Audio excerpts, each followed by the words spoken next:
سلام دلانگیزان، حالتون چطوره؟ با یه خبر داغ و تازه با ما همراه باشید.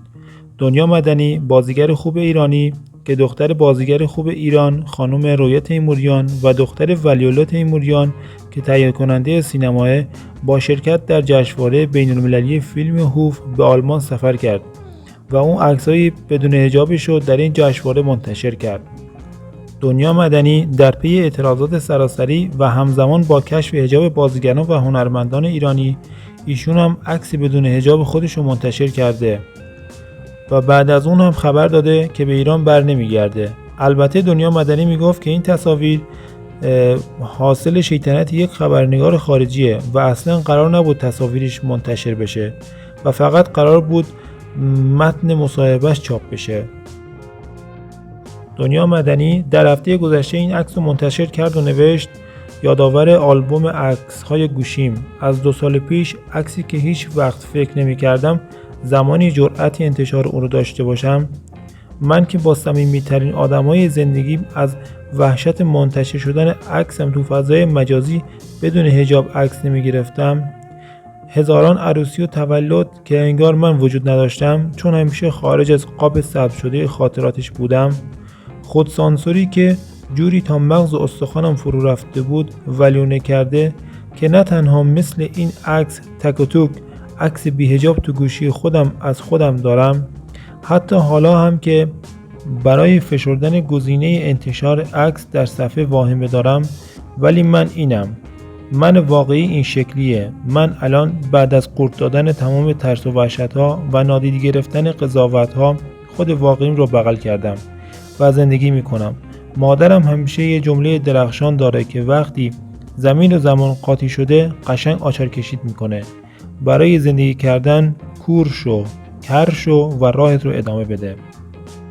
و حالا این خانم بازیگر خبر از بارداریش داده. عکس‌هایی هم از همسرش منتشر کرد که البته صورتش معلوم نبود و شایعات و حواشی زیادی پیش اومد و خیلی میگفتن همسرش حامی خواننده ایرانیه. دنیا مدنی در طول اعتراضات سراسری و حالا بعد از گذشت این همه مدت از اعتراضات همچنان حرفای تند و جنجالی خطاب به حکومت میزنه و از کشته شدن کودکان و نوجوانان این اعتراضات عکس‌ها و متن‌های منتشر میکنه. دنیا مدنی با انتشار عکس‌هایی از چهارشنبه سوری نوشت وقتی ایران نیستی تاریخ از دست در میره.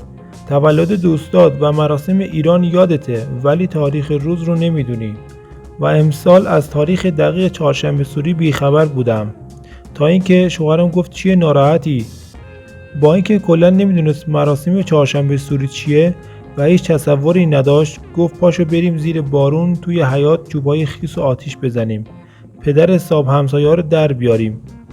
این شد که من با بار شیشه نشد از آتیش بپرم. وکالت دادیم به ایشون، به جامون پرید و تونستیم زردی من از تو سرخی من از تو بخونیم. تازه اینجوری یه خبری هم از خارجی بودن همسرش داد. البته در کامنت ها حملات زیادی به او داشتن که گفتن چجوری هنوز ازدواج نکرده باردار شدی، چه برنامه‌ریزی خوبی داشتی که بدوی بری کشف حجاب کنی، باردار بشی، شوهر کنی، حالا مراسم چهارشنبه سوری رو هم به جا بیاری. ولی دنیا جواب اکثر اونا رو داده بود.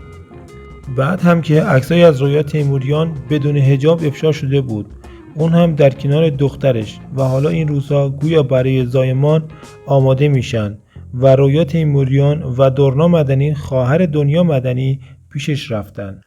او در پستی دیگه هم از انتشار عکسای خودش در کنار مادرش خانم رویا تیموریان نوشت دنبال بهانه بودم بگم چقدر تو مامان درجه یکی بودی و هستی و خواهی بود.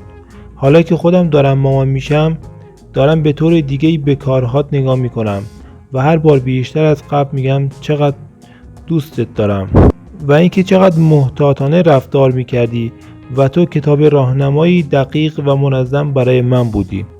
و حالا دنیا مدنی ساعتی پیش با انتشار عکس‌های عروسیش در کنار همسرش نوشت امروز ما شدنمون 1 ساله شد و 31,531,000 ثانیه عاشقانه در کنار هم زندگی کردیم. حتما یک کار خوبی کردم و جایزش تو بودی. دوست دارم. بند وجود دارم.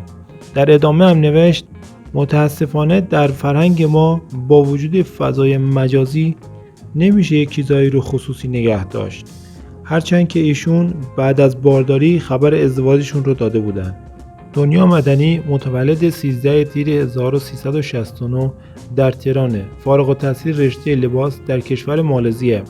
دنیا علاوه بر بازیگری مدیریت یک مجموعه طراحی و فروش لباس به نام دنیا گالری بر عهده داره. این مجموعه در ونک پارک که از قدیمی ترین پاساژهای تهران قرار داره. اون دختر بازیگر معروف رویا تیموریانه و پدرش هم میر ولی الله مدنی تهیه کننده است و فقط یه خواهر به نام دورنا داره که مادرش خانم تیموریانه که بعد از جدایی از پدرش با آقای مسعود رایگان ازدواج کرده. چند سال پیش هم خبری مبنی بر نامزدی دنیا مدنی با علی کمالی بازیگر پخش شده بود و حتی عکسای دو نفره زیادی هم در کنار هم منتشر کردند که بعد از مدتی تمام تصاویر مشترک خودشون رو از پیج‌های خودشون حذف کردند و خانم بازیگر بارها گفت که خبر ازدواج یک شایعه است. رابطه بوده اما به ازدواج ختم نشده. بعد از اعتراضات سراسری هم نام دنیا مدنی در بین بازیگران زن ممنوع کار شده بود که او هم مثل بقیه بازیگران زن ممنوع کار شد که به خاطر حمایت از معترضین و کشف حجاب در طی اعتراضات سراسری برای شغلی که عشقشون بود حالا دیگه در کشور خودشون نمیتونن فعالیت کنن. نوشت باعث افتخار و سربلندی از که تحت نظارت هیچ رژیم و حکومتی نیستم. زن، زندگی، آزادی.